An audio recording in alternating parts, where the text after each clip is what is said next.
I'm not really sure what possessed me to buy this 2011 Mac Mini other than it was $60. I was sure I could do something with it, and I have a slight impulse buy problem. Inevitably though, the dopamine wore off and I was faced with, can it do anything interesting? It has 4GB of DDR3 RAM, an Intel Core i5 processor, and an AMD Radeon HD 6630M graphics chip. So what that means is I could probably write emails and do other very basic tasks in web browsing, but aside from that, not much. Well, not yet anyway.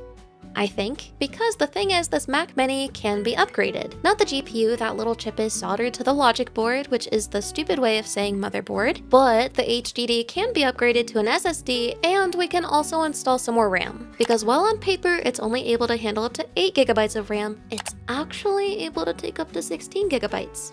Don't tell anybody. So my plan here is to, do all that because I want to know if I can turn this into a little gaming machine, because I think it'd be funny in a stupid kind of way, and also I have a lot of fun making useless tech kinda useful again. I'm not tech illiterate enough to think that I'll be able to play anything modern or heavy with it, but I'm wondering if maybe, just maybe, I could play some reasonably light and/or old Steam games. And I'm quite certain I can play some retro games on it, but I'm curious how far I can get. I'm kind of thinking most 3D games are going to be an issue regardless of upgrades, but goddammit, I'm going to try anyway. Before I get into it, hold your horses, I think it's worth mentioning some limitations I'm working with. Just a quick search will tell you the processor I have can handle light 32 and 64-bit games, but it doesn't have DirectX 11 support, so any game that requires that is going to be off the table. It also doesn't support Vulkan since this processor is from 2011, so Vulkan didn't exist yet. It also only supports up to OpenGL 3.1, but if we installed Linux and some drivers, we could technically play games that require up to OpenGL 3.3. I think that's it.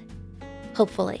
Anyway, I'm gonna go ahead and switch out the HDD for an SSD because Steam isn't compatible with this version of macOS anymore, and I'm too lazy to install Linux twice, but I'll wait on the RAM so we can try and get the whole before part of the before and after. Here is the Mac Mini. I've never seen one in person, and it's a lot bigger than I expected it to be. The hard drive is gonna be below the logic board, and so I've gotta unscrew a lot of stuff and hope I don't mess anything up.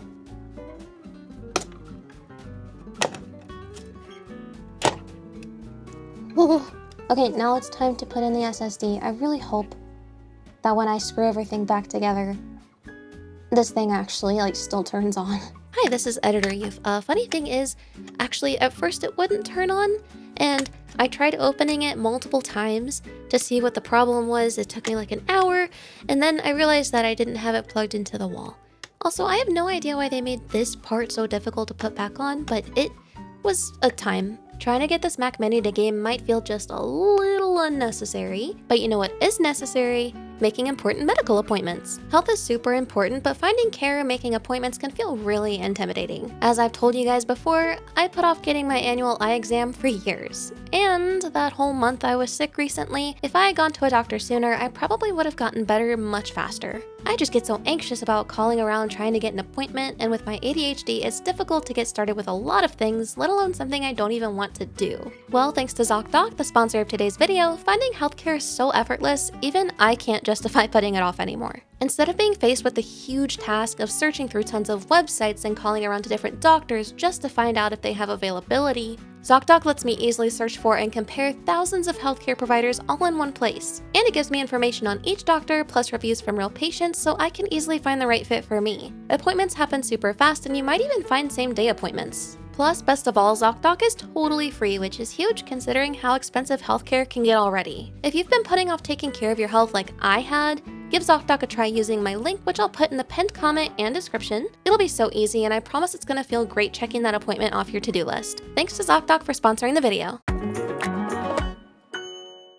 Next, it was time to install Linux, which I went with CachyOS because I don't know much about Linux, but I heard people say CachyOS is good for games and stuff, so I did that one. However, it really didn't go that smoothly. So, I'm installing some stuff to try and get Steam on here somehow, and first it shut down literally everything but the terminal, and then it shut down the whole desktop environment, so I'm pretty sure something's going to explode.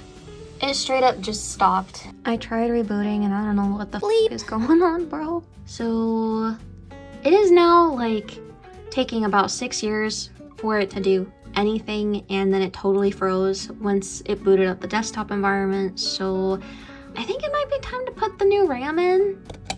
Goodbye all the RAM sticks. And hello new RAM sticks. This is going so much faster. I blindly installed like a dozen Steam games that I thought might have a chance of running okay, and almost none of them would even start up. Except Plants vs. Zombies, which is the real gamer stuff anyway. It started out surprisingly a little choppy.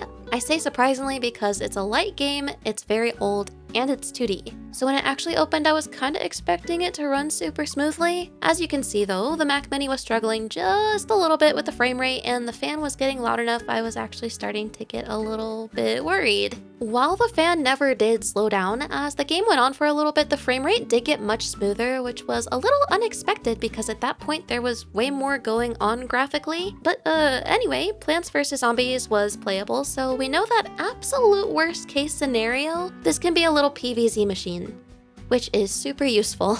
The only other game that would open was Sphinx and the Cursed Mummy, and despite how absolutely pathetic this looks, I was just excited for anything else to load up at all.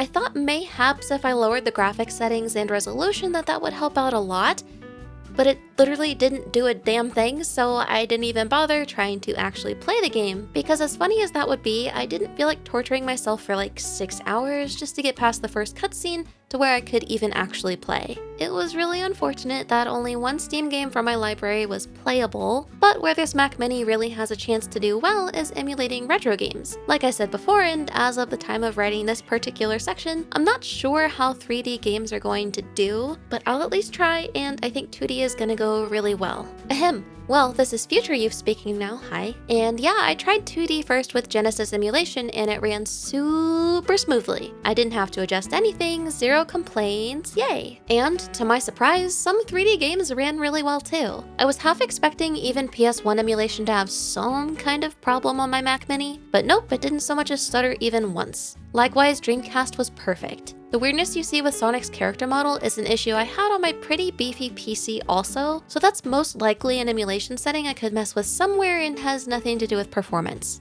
Where things started to get a little messy was GameCube. I used Dolphin to play Sonic Adventure 2 Battle and it was very, very funky.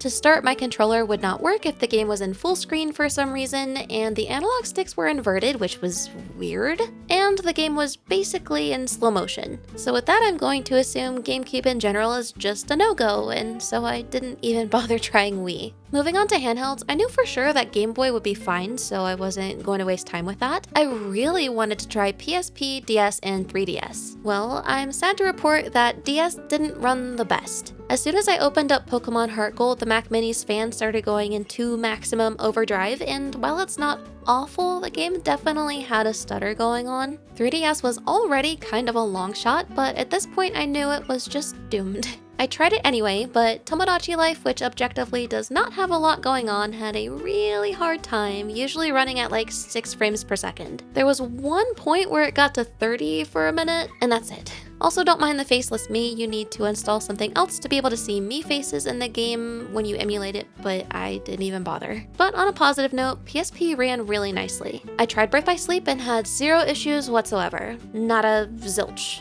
Aside from not reading in-game instructions and then getting confused, but I always do that. So, in all technicality, with some pretty massive limitations, I was able to turn the Mac Mini into a very sad little Steam machine, but retro gaming had far fewer limitations, so yay, we made it kinda useful again. Am I ever going to use it again though? Probably not. Was this video necessary? No, but it was fun giving it some new potential and purpose, and I'm sure there's someone out there that could get some enjoyment or use out of it, so I'm planning on rehoming it soon. Maybe I'll do a giveaway, who knows? But that's all I got today. Thank you so much for watching. Don't forget to like and subscribe, and thanks again to ZocDoc for sponsoring the video. I'll see you next time. Bye!